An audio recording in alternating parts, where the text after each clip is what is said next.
ఈ నెల 18 నుండి మైనారిటీ కళాశాలలలో ప్రవేశాలకు దరఖాస్తుల ఆహ్వానం. గుర్రంపోడు మండలంలోని పిట్టలగూడెం గ్రామంలో గల మైనారిటీ కళాశాలలో ఇంటర్ ప్రథమ సంవత్సరం ప్రవేశాలకు ఈ నెల 18 నుండి దరఖాస్తులు స్వీకరిస్తున్నట్టు కళాశాల ప్రిన్సిపల్ మహమ్మద్ ఫారూక్ తెలిపారు. కళాశాలలో ఎంఈసీ, సిఈసీ గ్రూపులలో ప్రతి గ్రూపులో 40 సీట్లు ఉన్నట్టు తెలిపారు. ఇందులో 30 సీట్లు మైనారిటీ విద్యార్థులకు, 10 సీట్లు నాన్ మైనారిటీ విద్యార్థులకు మెరిట్ ఆధారంగా కేటాయించానన్నట్టు తెలిపారు. కళాశాలలో ఆహ్లాదకరమైన వాతావరణంతో పాటు నాణ్యమైన విద్య, భోజనం ఉచితంగా అందించనున్నట్టు తెలిపారు. పరిసర మండలాల విద్యార్థులు ఈ అవకాశాన్ని సద్వినియోగం చేసుకోవాలని కోరారు. దరఖాస్తులకు ఆన్లైన్, ఆఫ్లైన్లో స్వీకరించనున్నట్లు తెలిపారు. నమస్కారం, గుడ్ మార్నింగ్, నమస్కారం, అస్సలాము అలైకుం.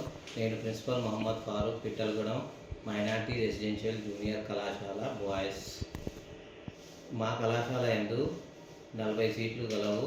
ఈ 40 సీట్లు ఎంఈసీ, సిఈసీ గ్రూప్కు సంబంధించినవి. ప్రతి గ్రూపులో 40 సీట్లు గలవు. ఈ 40 సీట్లలో 30 మైనార్టీకి సంబంధించినవి ఉన్నాయి. కాబట్టి గుర్రంపూడి పరిసర మండలాలకు వాళ్ళకి నేను తెలియజేయనది ఏమనగా మీరు ఈ అవకాశాన్ని వినియోగించుకోగలరు. Thank you, ధన్యవాదము.